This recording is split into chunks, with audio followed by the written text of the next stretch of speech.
Zekayî Firatê 65 salê, 15 salên divê şikeftê de dijî.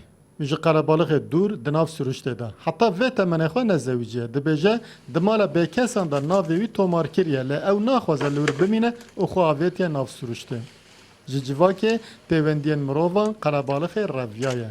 Dibêje ji bo jiyanê stareyek biçûk çend dar û ber besin. Tu li ku derê dijî ne giring e ya giring tu çawa dijî. Le eğer maleki dınav bakşaya da bidin jî nabêje na.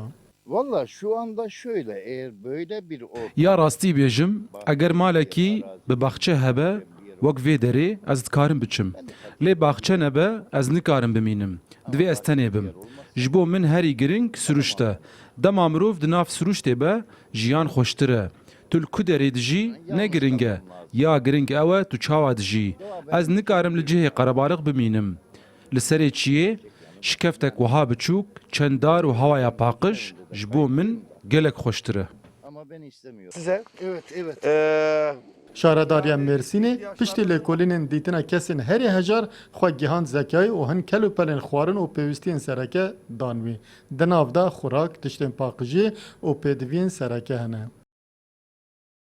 bütün ihtiyaç sahiplerine gıda kolisi ya da efendim شارەداریya me ji bo hejaran kelûpelên paqişiyê şîr û xorak belav dike.